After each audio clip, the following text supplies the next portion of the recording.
Me estaba haciendo la siguiente pregunta. ¿La inteligencia artificial producirá inflación o deflación?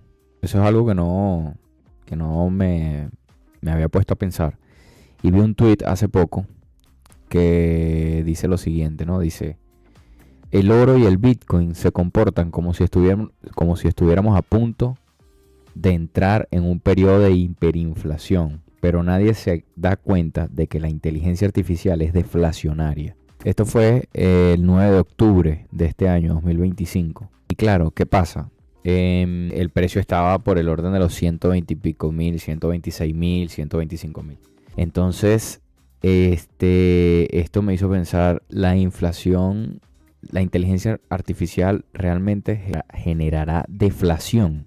Yo creo que no, porque justamente hay una respuesta a este tweet que dice lo siguiente, dice, no te preocupes, los gobiernos se asegurarán de inflar la moneda lo máximo posible para que no vean esos efectos deflacionarios de la IA. Y efectivamente es así. Si nos ponemos en perspectiva de lo que ha pasado en la historia, cuando entramos en la era de la industrialización, veníamos con un auge económico bastante importante. Hay una explosión económica más o menos a partir de los años 40, 50 hasta los 2000, que fue una barbaridad, una locura. ¿Por qué? Porque nuestros niveles productivos eran extremadamente altos en comparación con la población mundial. Entonces, claro, que sí, que había pobreza, pero incluso en las grandes ciudades o en los países con ciudades ya establecidas que ya eran de primer mundo, no había lo que estamos viviendo ahora, que es un problema de inflación producto de la distorsión económica que hay actualmente debido a que los estados tienen esa capacidad de emitir moneda como les plazca, ¿no?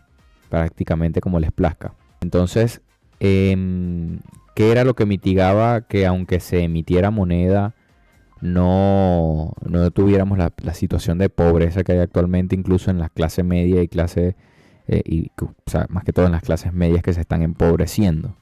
Precisamente que la capacidad productiva era superior a lo que se podía absorber. Entonces los precios no aumentaban de la manera que están aumentando. Porque la inflación no es solamente la emisión monetaria, sino también que la productividad sea baja. Si hay pocos productos disponibles, entonces obviamente no vas a poder absorber esa producción. Entonces, la inteligencia artificial me parece que es una explosión que puede o sea, es una cosa que nos puede dar una hiperproductividad muy brutal. Pero si tenemos a los estados dándole al botoncito de imprimir moneda, eso se va a diluir de manera muy rápida. Yo sí creo que puede haber una descorrelación entre la emisión monetaria y la inteligencia artificial y la productividad que dé la inteligencia artificial. Pero claro, si las distorsiones económicas producen una estanflación, que es cuando básicamente sube el precio de la moneda y al mismo tiempo la productividad cae, porque bueno, producto de esa misma inflación no hay capacidad de consumo y ese consumo no absorbe la producción que hay. Entonces los productos bajan de precio y se crea una espiral en la que si siguen bajando de precio producto de que no hay capacidad, no hay poder adquisitivo por parte de los usuarios, entonces bueno, esto nos va a reventar la economía. Por eso Bitcoin es desinflacionario, por eso Bitcoin es de oferta limitada y por eso Bitcoin permite que puedas aparcar riqueza.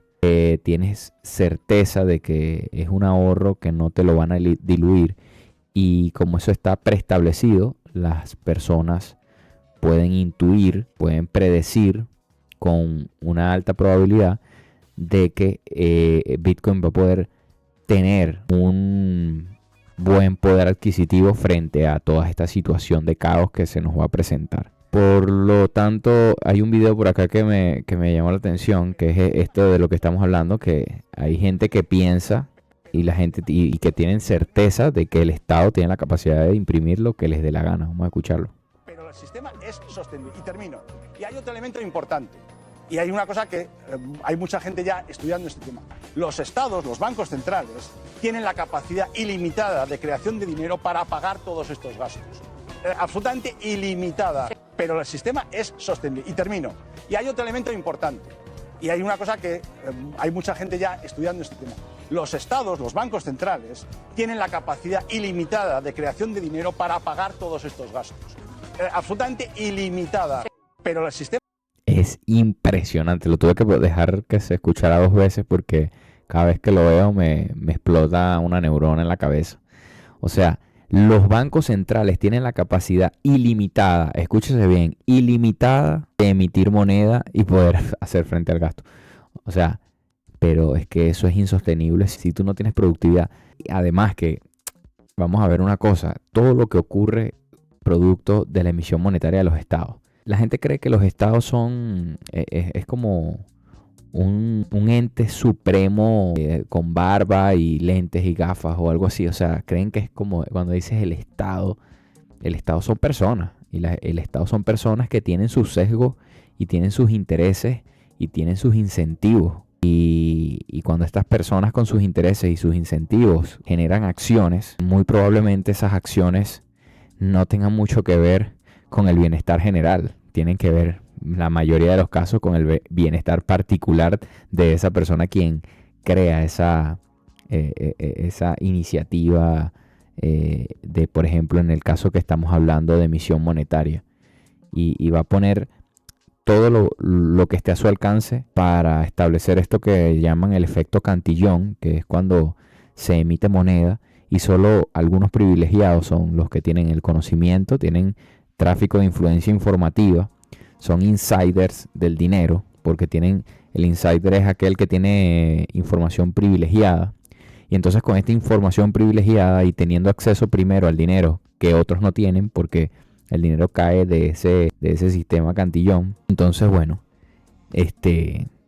utilizan ese poder de la información para sus intereses, para beneficiarse de ellos, y se crean, monopolios, oligopolios. Como dice Juan Rayo, se benefician las empresas, pero nosotros no apoyamos a las empresas, nosotros apoyamos el mercado, el libre mercado. Y para apoyar al libre mercado se necesitan sistemas justos en los que la emisión monetaria no beneficia a unos sobre otros, que no hayan privilegios del acceso al dinero. Entonces, si hay individuos, si hay empresas o si hay organizaciones que producen para una sociedad, para una economía, ¿cómo es posible que venga alguien que te hace decir que es el Estado y diga, ustedes son los que producen, pero yo emito el dinero? Y como yo soy el que controla el dinero, yo controlo básicamente cómo se va a producir el consumo de esa producción que se está generando en un país. En definitiva, la inteligencia artificial creo que sí va a generar una explosión productiva, pero si los estados siguen teniendo el control del dinero, no vamos a tener economía sana. La economía sana solo se puede producir con mercados libres y con libre competencia monetaria. La soberanía que piensan tener los estados con su emisión de moneda no es más que sistemas de control, que sistemas que les permiten generar control, porque muchos se jactan de que la soberanía monetaria permite crear empleo, porque emiten dinero y entonces eso produce empleo. No. Si eso no es orgánico, si eso no funciona de manera orgánica, eso lo que produce es un pan para hoy y hambre para mañana, porque en el futuro esa distorsión la vamos a ver como lo que está ocurriendo actualmente. En el pasado se emitió moneda, por ejemplo el caso de la pandemia, se emitió moneda para estabilizar la economía producto de ese shock que tuvimos con el tema de la pandemia. Y las secuelas de ese supuesto rescate es el hambre que hay ahora con la inflación tan brutal que hay y la distorsión que ha creado eso en la economía. La intervención del Estado definitivamente no funciona. Y lo dejamos hasta acá. Déjenme saber qué piensan, déjenme en los comentarios cualquier crítica, cualquier opinión. Quiero ver si puedo hacer un video sobre Bitcoin Cash porque he estado viendo unos videos por ahí bien interesantes sobre eso. Analizar un poco, salir un poco de la cámara de Eco Bitcoiner y ver qué podemos pensar, analizar sobre las críticas que hacen los Bitcoin Cashers a Bitcoin. Y discutir esto y debatirlo. Si alguien se anima, que me lo deje en los comentarios. Y si tienes alguna información o tienes alguien a quien reaccionar, déjamelo en los comentarios y lo hacemos. Síganme en Nostr, síganme en Twitter, síganme en... Pronto voy a estar publicando en Instagram. Estoy a punto de publicar en TikTok. Estamos en Fountain. Algunos episodios estarán publicados, otros no. Pero estaremos propagándonos por todas las redes sociales hablando sobre estos temas. Así que principalmente síganme en Nostr. Si interactúas conmigo en Nostr, muy probablemente te envío unos subs. Así que esta es la única creación de contenido que te paga por verme. Si en vez de que tú me patrocines a mí Sats, yo te patrocino a ti Sats y te veo en Nostr. Así que bueno, te mando un abrazo. Nos vemos la próxima.